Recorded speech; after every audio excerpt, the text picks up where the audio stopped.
मैंने खुद कभी किसी चीज पर विश्वास नहीं किया, इसलिए मैं तुमसे कैसे कहूं कि विश्वास करो। मैं तो अविश्वास के मार्ग से चला और सत्य तक पहुंचा। मैं तो तुम्हें भी उसी मार्ग पर निमंत्रण दे सकता हूं जो मेरा जाना माना है, जिससे चल के मैं आया हूं। मैं तो ये सोच ही नहीं सकता कि कोई भी बुद्धिमान व्यक्ति कैसे विश्वास कर सकता है। असंभव है मेरे लिए, कल्पना भी असंभव है। ईश्वर को तुमने देखा नहीं, कैसे मानोगे? और अगर मान लिया तो तुम बेईमान हो, और बेईमान आदमी कहीं धार्मिक होते? धार्मिक आदमी को कम से कम ईमानदार तो होना चाहिए। इतना भी ईमान नहीं है कि तुम कह सको कि मुझे पता नहीं। तुम कायर हो।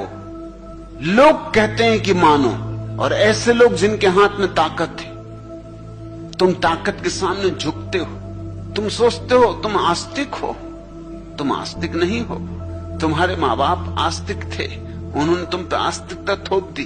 वो भी आस्तिक नहीं थे, उनके माँ बाप उन पे थोप गए। ये बीमारियां पीढ़ी दर पीढ़ी चलती।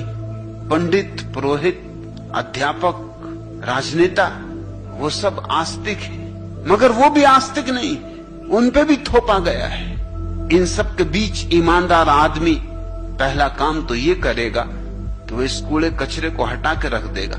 वो कहेगा जो मैं नहीं जानता हूं उसे कैसे मान सकता हूं। धार्मिक व्यक्ति जिज्ञासु होगा, विश्वासी नहीं। और जिसने विश्वास कर लिया उसके जीवन में श्रद्धा कभी पैदा नहीं होगी, क्योंकि उसने झूठे सिक्के पे भरोसा कर लिया। तो असली सिक्के की खोज कौन करेगा, क्यों करेगा? जब झूठा ही असली मान लिया तब असली की खोज की झंझट क्यों उठानी, कैसे उठानी? तुमसे कहा गया है सदियों सदियों से कि अगर ईश्वर को पाना है तो पहले मानो। ये भी कोई बात हुई? ये तुम्हारी बुद्धिमत्ता का अपमान हुआ, ये तुम्हारी आत्मा का अपमान हुआ। मैं तुमसे कहता हूं अगर ईश्वर को जानना है तो मानना कभी नहीं। अगर ईश्वर को जानना है तो खोजना, विश्वास मत करना।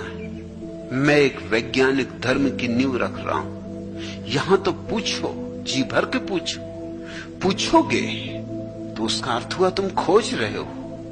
मैं तुम पर कुछ थोपना नहीं चाहता, इसलिए तुम्हारे प्रश्नों के विपरीत नहीं हूं। चाहता हूं तुम्हारे भीतर प्रश्नों को जगाऊं, सदियों सदियों से सोए पड़े प्रश्नों को उकसाऊं। सदियों सदियों से तुम्हारे भीतर प्रश्नों के अंगार विश्वास की राख में दब गए, उस राख को हटाऊं और अंगारों को फिर से हवा दूं।